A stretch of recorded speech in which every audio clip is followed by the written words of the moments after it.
Charles Johnson was a man everyone in Kansas City knew by name. A tall, dark-skinned man with streaks of silver in his hair, he had built his fortune from scratch. From running a small auto repair shop in his 20s, he grew into owning a chain of successful dealerships and rental properties spread across Missouri.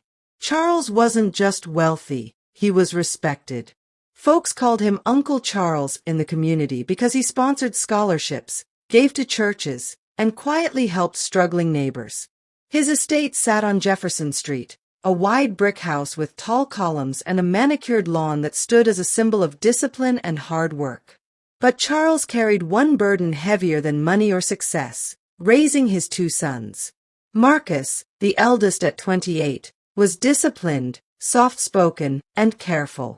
He studied business at Howard University and came back home to work alongside his father, managing accounts and ensuring the dealerships ran smoothly. Marcus had his father's calm patience, and many said he was Charles all over again. David, the younger son at 24, was the opposite. Handsome, charming, and full of jokes, he had a restless spirit. He didn't like sitting behind a desk. He loved nightlife, fast cars, and quick money. While Marcus spent weekends reviewing contracts, David was often spotted downtown in expensive clubs, surrounded by friends who lived for the moment. Charles often sat both boys down in his study.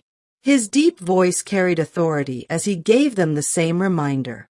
Boys, wealth is easy to lose if you don't respect it. I built this empire brick by brick. One of you will carry it forward. I expect obedience, discipline, and patience. Those who follow instruction thrive. Those who don't fall. Marcus nodded each time, pen in hand, jotting down notes. David leaned back in his chair, half listening, waiting for the lecture to end. Charles saw it clearly. One son's heart was steady, the other's was drifting. But he prayed time and experience would teach them what words could not. One Saturday evening, Charles gathered his sons in the dining room. The long oak table was polished, dinner set aside, and the air heavy with the smell of baked chicken and collard greens. But nobody touched the food. When Charles called a meeting like this, it wasn't about eating, it was about listening. He leaned forward, his broad hands resting on the table. His eyes moved from Marcus to David. I'm not going to be here forever, he began. My health is strong, but time doesn't stop for any man. I've built this family's name with sweat, discipline, and God's grace. And it's time I lay down the instructions for how you both should live, so you don't lose what I worked for. Marcus nodded respectfully. David, arms crossed, leaned back in his chair, trying not to roll his eyes. Instruction number 1, Charles said firmly. Respect money. Don't waste it on what doesn't grow. Invest. Don't gamble. Plant. Don't scatter. Yes, sir, Marcus said, writing it down.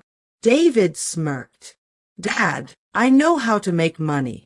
I don't need to write down sermons about saving pennies.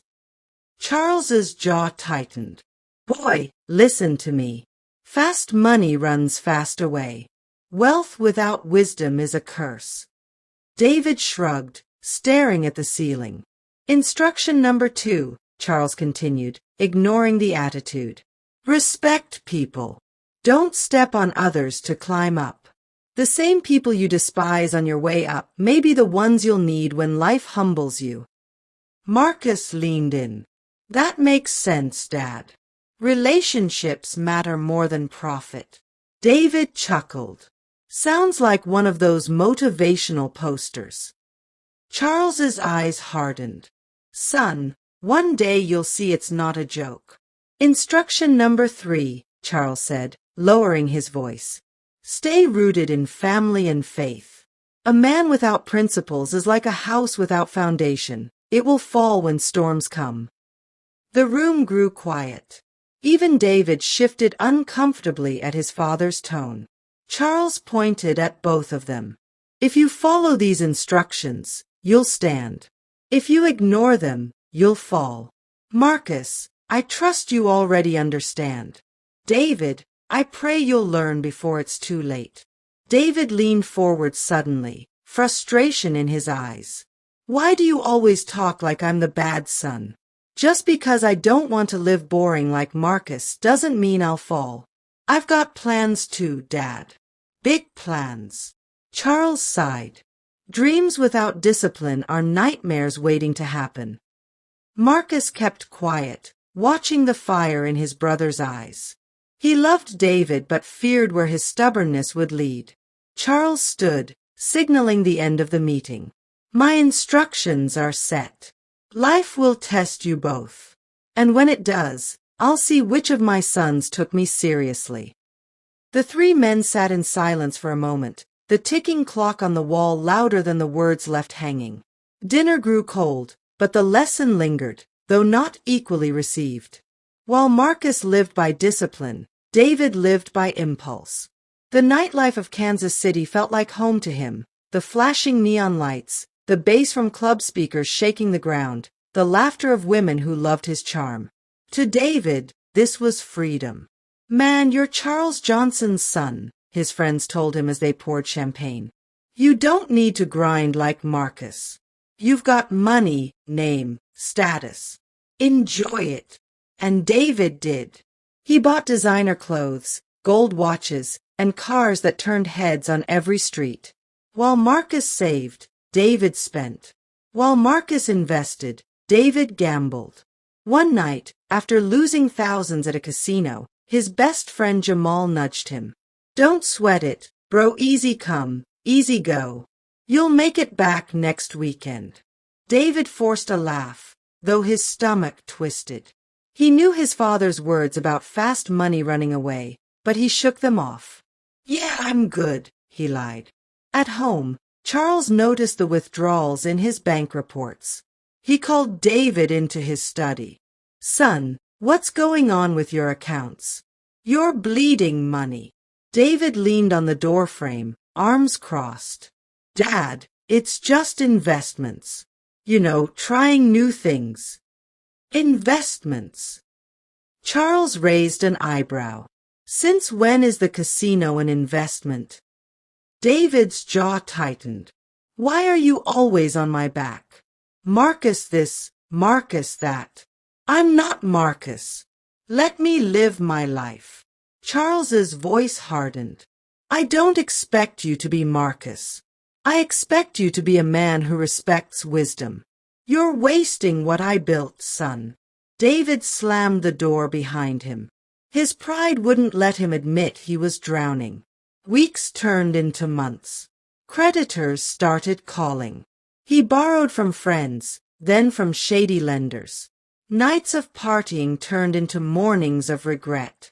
But instead of slowing down, he chased bigger risks to cover his losses.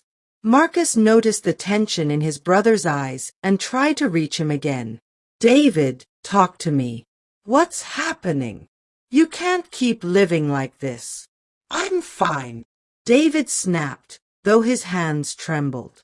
Stop trying to play my father. You don't know everything. Marcus sighed, watching his brother storm out. The contrast was clear. One son was building, the other was burning. Out in the city, David's reputation shifted. The same people who once cheered his name began whispering about his debts. Some friends stopped answering his calls. Others stayed only to benefit from what little he had left. But David didn't notice. Not yet. He thought the world still admired him, not realizing the cracks beneath his feet were widening, ready to swallow him whole. Life tested both sons, but in different ways. For Marcus, the trial came through responsibility. One morning, Charles handed him a thick folder. These are the plans for expanding our dealerships into St. Louis, Charles said. I want you to lead this project. Marcus flipped through the documents, nerves rising. This was big. Contracts worth millions, partnerships with new investors, and dozens of jobs hanging on his decisions. I won't let you down, Dad, Marcus said, though the weight pressed heavy on his shoulders. 4 weeks, Marcus barely slept. He met with lawyers, negotiated with bankers, and traveled back and forth to St. Louis. Nicole often reminded him to rest. "Marcus, you can't run yourself to the ground," she whispered one night, bringing him tea. "I know," he sighed, rubbing his temples. "But Dad trusted me with this. If I mess up, everything he built could collapse." Nicole touched his hand. "You won't mess up. You're steady, Marcus. That's your strength." Her words steadied him. With patience and persistence, he finalized the deals. When the first dealership opened in St. Louis, Charles stood beside him, pride in his eyes. "You see," Charles said, gripping his shoulder. "Trials make you stronger. You've proven yourself." Meanwhile, David's trials were of his own making. One evening, he sat in a club surrounded by empty bottles. His friend Jamal leaned in. "Bro, that loan shark called me. Says you owe him 20 grand. You better fix that before he finds you." David's stomach twisted. "I'll pay him. I've got something lined up." But he didn't. The truth was, his accounts were nearly dry. He had sold one of his cars, pawned his watch, and still couldn't keep up. A week later, 2 men cornered him outside his apartment. "You Johnson's boy?" one asked, gripping his collar. "Your daddy's money can't save you this time. Pay what you owe, or else." David stammered, fear rushing through him. I'll get it. Just give me time." They shoved him against the wall and left him shaken. For the first time, David felt the full weight of ignoring his father's instructions. Back at the Johnson estate, Charles sensed something was wrong. He saw the worry in Marcus's eyes, the shame in David's silence. At dinner, Charles spoke slowly. "Life has a way of proving me right. One of you is rising, the other sinking. Both of you are being tested. The question is, who will learn and who will break?" Marcus looked down at his plate, humbled. David clenched his fists under the table, anger and fear battling inside him. The trials had begun. Consequences were closing in. Charles Johnson sat alone in his study late one night, the only light coming from the desk lamp. Papers were spread before him, bank statements, property reports, dealership contracts. But his eyes weren't on the numbers. They were fixed on the 2 framed pictures sitting side by side, Marcus in his graduation gown, smiling with pride, and David leaning against a sports car, grinning with reckless confidence. He sighed deeply, running a hand over his tired face. "Lord," he whispered, "I gave them the same instructions. How did one take it to heart, and the other throw it away?" The truth was becoming harder to ignore. Marcus was rising steadily, carrying responsibility with grace. But David, his younger son, was falling fast. Word had reached Charles through whispers in the community. Debts, fights, late nights, shady company. A father didn't need proof when his spirit already knew. The disappointment weighed on him heavier than any business failure ever could. One Saturday morning, Charles called David into the study. Marcus was away on business, so it was just father and son. David strolled in wearing ripped jeans, a gold chain, and a careless smirk. "What's up, Dad?" he asked, slouching in the chair. Charles looked at him for a long moment before speaking. His voice was calm but sharp. "David, I've heard things. You owe money. You're running with the wrong crowd. Is it true?" David shifted uncomfortably. "People talk too much. Don't believe everything you hear." "Son," Charles said firmly, leaning forward, "I'm not the world. I'm your father. I see the truth in your eyes. You're drowning." David's jaw tightened. "Why does it matter? You've got Marcus. He's the perfect son. I'm never good enough for you anyway." The words stung Charles, but he kept his composure. "It's not about Marcus. It's about you. I gave you the same instructions, David. Respect money. Respect people. Stay rooted. You ignored them all. And now you're reaping the harvest of your choices. David stood abruptly, anger flashing in his eyes. I don't need another lecture. I'll figure it out myself. Figure it out? Charles said sadly. You're breaking your own future. And it breaks me to watch it happen. For a moment, silence hung heavy. The disappointment in Charles's eyes was sharper than any punishment. David looked away, unable to face it, then stormed out of the study, slamming the door behind him. Charles leaned back, closing his eyes. His heart ached. He wasn't just losing money through his son's recklessness. He was losing David himself. The proudest man in Kansas City now sat in sorrow, realizing that wealth could build businesses and homes, but it couldn't force a son to obey. David's collapse came faster than anyone expected. One night, after another failed gamble, he stumbled out of a club, drunk and broke. Rain poured heavily, soaking his expensive jacket. His phone buzzed with angry messages from loan sharks. Time's up. Pay or suffer. He felt the weight of his choices pressing down. For the first time, fear replaced his pride. He had burned through everything: cars, jewelry, friends. The city lights that once felt like freedom now looked cold and empty. Shivering, David walked aimlessly through the streets until he found himself standing in front of the Jefferson Street mansion. The lights were on inside. He could see Marcus through the window, seated at the dining table with their father, reviewing papers. David froze. Shame wrapped around him like a chain. How could he walk back in after rejecting everything his father had taught him? He turned away, sinking onto the curb, burying his face in his hands. A voice startled him. David! It was Marcus, stepping out to take a call. He spotted his younger brother in the rain, looking broken. His heart clenched. David, what's going on? Marcus asked, rushing over. David's voice cracked. I messed up, man.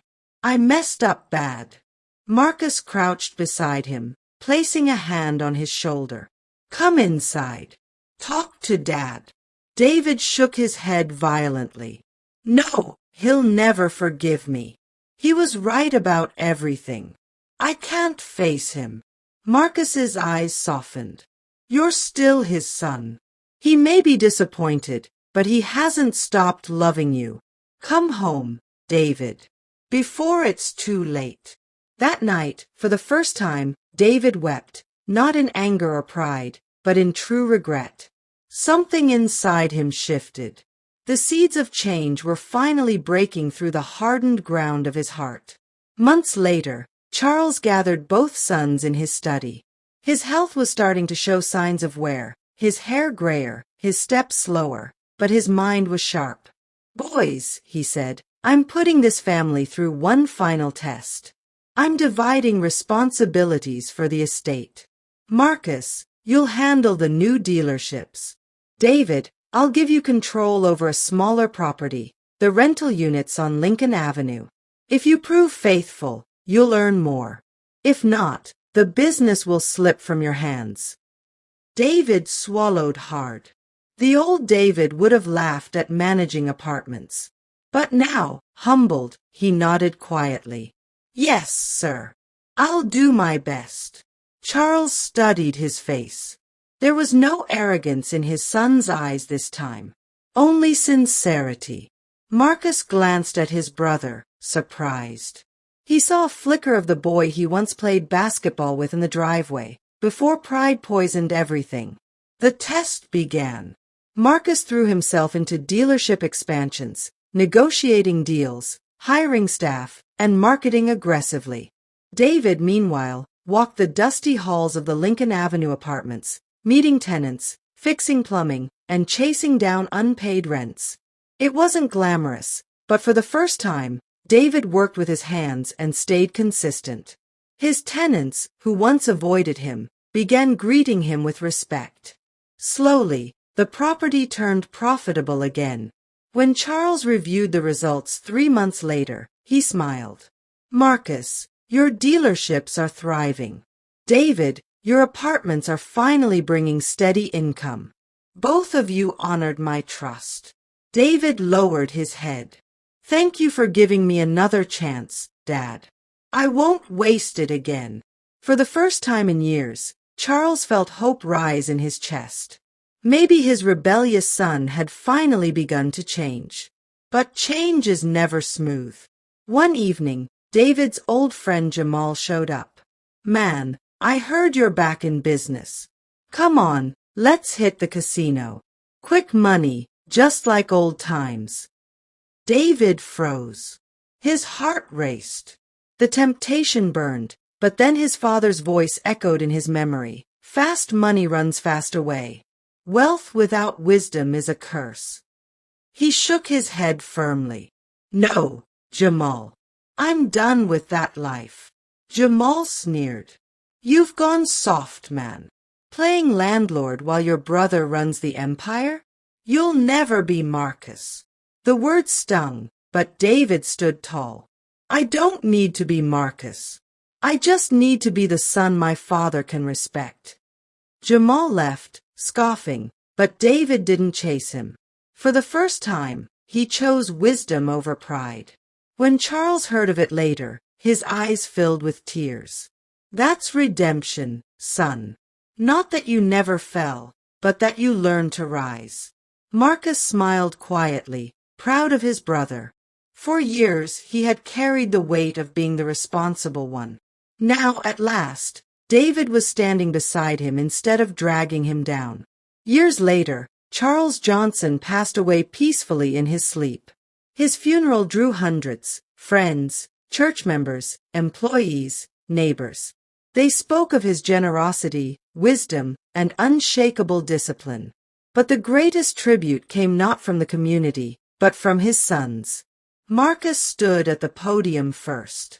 His voice was steady as he shared, "My father taught me that obedience is strength, not weakness.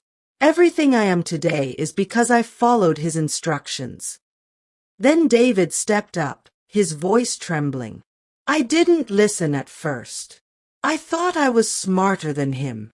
I wasted years and almost lost everything. But Dad never gave up on me. He gave me chance after chance until I finally saw the truth. I stand here today, not as the perfect son, but as a changed one. And I owe that to my father." The room grew silent. Tears filled many eyes. After the funeral, the brothers stood together outside the Jefferson Street mansion. The sun dipped low, painting the sky gold. Marcus turned to David. "You've come a long way, little brother." David nodded, a faint smile on his face. "I finally realized what Dad was trying to teach us all along. Obedience saves you from regret." Together, they walked back into the house their father built, determined to honor his legacy, not just with wealth, but with wisdom. And so, the Johnson legacy lived on, not through riches alone, but through the hard lessons of obedience, redemption, and the bond of family. Years rolled by after Charles Johnson's passing, and his sons grew into men their father would have been proud of. The lessons he planted in their hearts bore fruit far greater than he could have imagined. Marcus married Nicole in a beautiful summer wedding. The church was filled with laughter, music, and joy. Nicole walked down the aisle in a simple white gown, her smile radiant as Marcus stood tall at the altar, eyes brimming with gratitude. Beside him, David served as his best man, steady and proud of his older brother. Months later, David too found love. He married Jasmine, a kind-hearted schoolteacher who believed in him even when his past still cast shadows.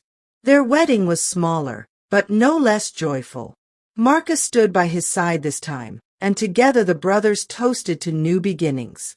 Marriage steadied them both. With strong women beside them, they learned the value of balance, of family dinners, of quiet evenings, of raising children with the same discipline their father had instilled. Marcus and Nicole welcomed a daughter named Grace, while David and Jasmine later welcomed a son named Charles Jr., after the grandfather who shaped their lives. But it wasn't only their families that grew. Their businesses flourished beyond measure. Marcus expanded the dealerships across multiple states, bringing in investors and building a reputation for honesty and reliability. He introduced technology-driven sales and online platforms, making the Johnson name a powerhouse in the automobile industry. David, once the reckless dreamer, turned the Lincoln Avenue Apartments into a thriving real estate company. He renovated old buildings, provided affordable housing, and built luxury complexes downtown. His eye for design and bold marketing drew in clients Marcus never would have reached alone. One evening, the brothers sat together in the boardroom of their joint company, Johnson Enterprises. Papers were signed, hands were shaken, and the final number spoke louder than words. They had surpassed their father's empire. Marcus leaned back, a smile spreading across his face. "Can you believe this, David? We've gone further than Dad ever dreamed." David nodded, his voice low but steady. "Yeah, and to think I almost lost it all because I wouldn't listen. If Dad could see us now, married, fathers, building bigger than he ever did, I know he'd smile." Marcus raised his glass. "To Dad, and to the legacy he left us." David clinked glasses with him. "To obedience, to redemption, and to family." As they toasted, their wives and children walked into the room, laughter filling the air. The Johnson brothers had not only built businesses larger than their fathers, they had built homes full of love, and a bond no mistake could ever break again. The legacy was alive, stronger than ever, because the sons had finally become men worthy of their father's name.